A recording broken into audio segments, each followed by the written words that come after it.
Welcome to the Executive Summary. Most people never read Dare to Lead by Brené Brown. Today, you're going to get the ideas that matter most from it in a fraction of the time. If that is the kind of edge you're looking for, like this video and subscribe now. Here is what you need to know. Before we get into it, if you want the core lessons from the world's best leadership books delivered every week, hit subscribe and the notification bell right now. It takes 2 seconds, and it's the best decision you'll make today. Now, let's get into it. Does your leadership style inadvertently foster a culture of fear, scarcity, and disengagement? Do you find yourself prioritizing self-protection and fitting in over genuine connection, innovation, and courageous action within your team? The traditional paradigm of leadership, often built on perceived strength and control, frequently leads to suboptimal performance and, critically, human suffering. This channel exists to challenge those assumptions, to dissect the frameworks that redefine effective leadership, and to equip you with actionable insights from the world's most impactful thinkers. If you want the core lessons from the world's best leadership books delivered every week, hit subscribe and the notification bell. Let's get into it. Today, we delve into a work that has fundamentally reshaped our understanding of leadership, Brené Brown's Dare to Lead. Published in 2018, this book is not merely a collection of anecdotes.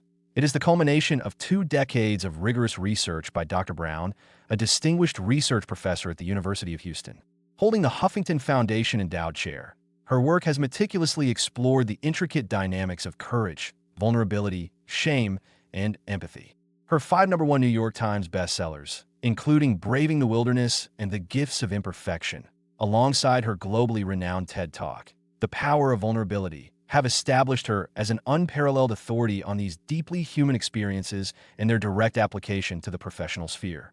Dare to Lead confronts a pervasive problem within modern organizations, a culture where leaders, often unconsciously, create environments of fear and scarcity. In such environments, individuals are hesitant to take risks, share innovative ideas, or bring their authentic selves to work, stifling both individual potential and collective progress. Brown argues that this climate arises when leaders prioritize self-preservation and a superficial sense of belonging over the profound, sometimes uncomfortable, work of fostering true connection and courageous engagement. The book's significance lies in its radical redefinition of leadership.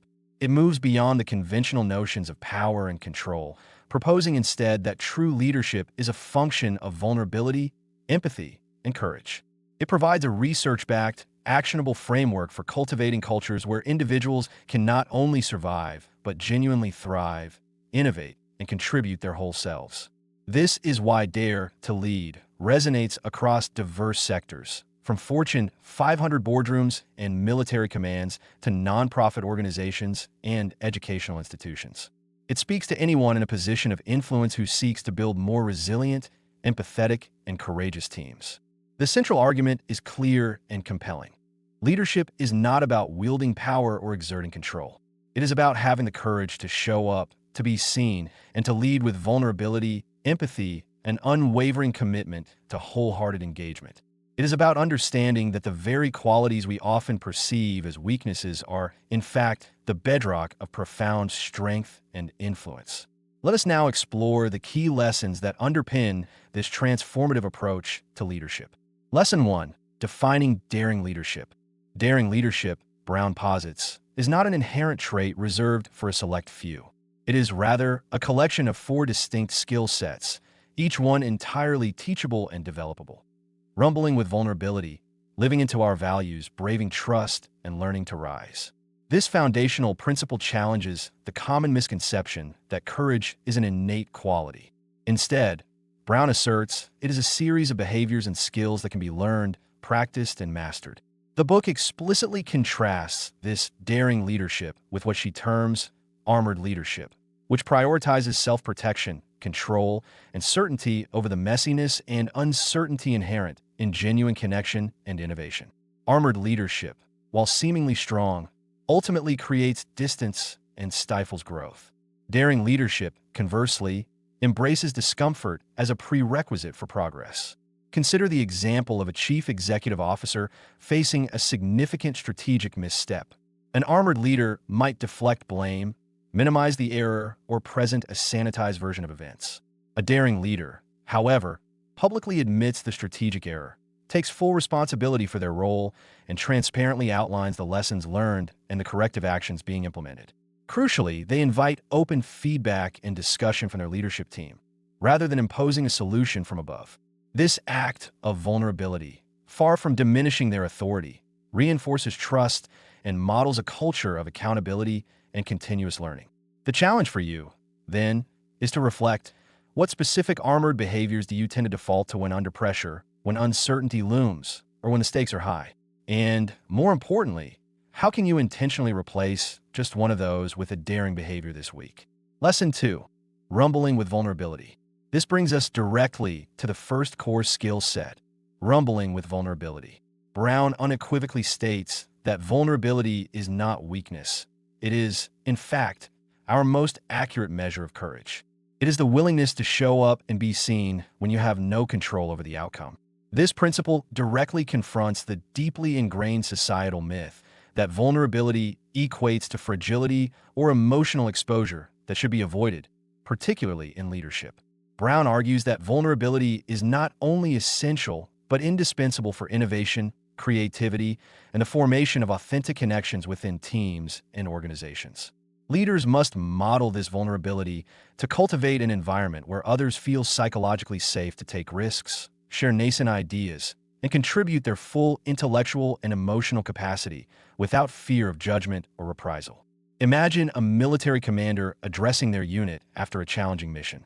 Instead of maintaining an impenetrable facade of unwavering strength, the commander shares a personal story of a past failure, perhaps a moment of self-doubt or a significant professional setback, and the resilience required to overcome it. This is not done to elicit sympathy, but to demonstrate that imperfection and learning from mistakes are integral components of growth and true strength. Such an act of vulnerability, shared appropriately and with purpose, fosters a deeper level of trust and camaraderie within the unit, signaling that it is acceptable, even expected, to learn and grow from difficult experiences. Consider your own leadership context. Where in your current leadership approach are you consciously or unconsciously avoiding vulnerability? What specific aspects of yourself or your work are you shielding from view? And critically, what is the tangible cost of that avoidance to your team's cohesion, innovation, or overall psychological safety? Lesson 3. Living into our values. The third lesson emphasizes that you cannot truly live into your values unless you explicitly name them, operationalize them, and consistently practice them. Values, in Brown's framework, are not merely aspirational statements. They are fundamentally behavioral. Many organizations and individuals articulate grand values like integrity or innovation, yet these often remain abstract platitudes, failing to translate into tangible actions. Brown insists that leaders must first identify their 2 or 3 core, non-negotiable values. The crucial next step is to define precisely what those values look like in action, what specific behaviors exemplify them, and equally important, what behaviors are in opposition to them. This clarity provides an unwavering compass for decision-making, accountability, and consistent leadership, moving far beyond superficial declarations. Consider a senior pastor whose identified core values are integrity and community. When faced with a difficult decision, perhaps addressing an ethical breach within the church staff or prioritizing the well-being of the wider community over the preferences of a vocal minority, this leader consistently makes choices that align explicitly with these defined values. Even if unpopular in the short term, these decisions reinforce the pastor's commitment to their stated values, building long-term trust and demonstrating that these are not just words, but guiding principles for behavior. Your challenge here is direct. What are your 2 non-negotiable core values as a leader? Take the time to articulate them clearly. Then, go further. How do you explicitly operationalize these values in your daily leadership behaviors? What specific actions do you take or refrain from taking that demonstrate your commitment to these values? Lesson 4. Braving trust. Building and maintaining trust is paramount to effective leadership, and Brown provides a powerful framework for understanding its components. Trust, she argues, is not built through grand, infrequent gestures, but through a consistent pattern of small, deliberate behaviors. She introduces the acronym BRAVING, where each letter represents a critical component of trust: boundaries, reliability, accountability, vault, integrity, non-judgment, and generosity. Each of these elements must be consciously practiced by leaders to cultivate and sustain strong, resilient relationships with their teams. Trust is, in essence, a function of consistent, observable behavior. Consider an entrepreneur building a startup. This leader consistently follows through on commitments, no matter how small. Reliability. They hold themselves and others accountable for their actions and results. Accountability. They scrupulously keep confidential information private, never gossiping or sharing what was entrusted to them. Vault.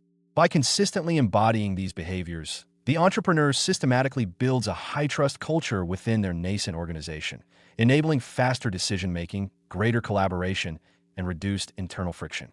For your application, identify one team member with whom trust, for whatever reason, feels strained or could be stronger. Review the BRAVANG framework. Which specific element do you need to focus on strengthening in your interactions with that individual this week? Perhaps it is setting clearer boundaries, being more reliable, or practicing non-judgment.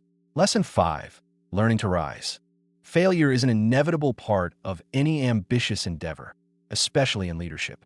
The fifth skill set, learning to rise, addresses how courageous leaders navigate setbacks, disappointments, and failures.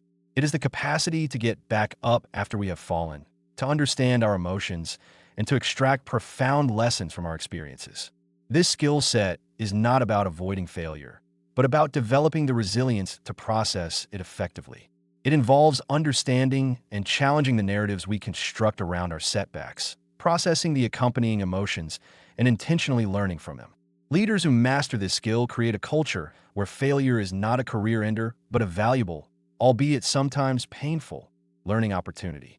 Consider a tech executive whose major product launch fails to meet market expectations.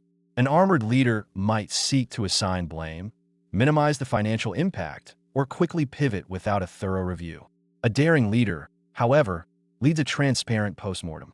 They openly acknowledge their own role in the outcome, foster an environment of open discussion about what went wrong, and, crucially, clearly outline how the team will apply these hard-won lessons to the next project. This process transforms a setback into a collective learning experience, reinforcing psychological safety and a growth mindset. Reflect on a recent professional setback you experienced. Did you tend to armor up, perhaps by intellectualizing, blaming others, or minimizing the impact? Or did you learn to rise by acknowledging your emotions, owning your part, and seeking specific lessons? What concrete steps can you take next time a process and learn more effectively from such an experience? Lesson 6. Clear is kind. Unclear is unkind. This powerful principle, often quoted from Brown's work, emphasizes that crucial conversations and constructive feedback are not acts of cruelty, but profound acts of kindness. Avoiding these difficult conversations, often with the intention of sparing feelings, invariably causes more harm, confusion, and resentment in the long run. Brown argues that true empathy and respect necessitate direct, honest communication, even when a message is uncomfortable to deliver or receive. Leaders must cultivate the courage to be clear about expectations, provide candid feedback, and establish firm boundaries. This clarity prevents misunderstandings, reduces anxiety, and ultimately fosters a healthier, more productive working environment. Imagine a manager observing a team member consistently underperforming. An unclear, unkind approach might involve passive-aggressive comments, avoiding the individual, or simply hoping the problem resolves itself. A clear, kind approach, however, involves the manager initiating a direct, empathetic conversation. They clearly outline the observed performance gaps, offer specific support and resources, and set clear, measurable expectations for improvement. This directness, while potentially uncomfortable in the moment, respects the individual by giving them the opportunity to understand the issue and grow, rather than allowing their performance to fester and potentially lead to more severe consequences. Consider your current leadership landscape. What difficult conversation are you presently avoiding? Perhaps it is with a direct report, a colleague, or even a superior.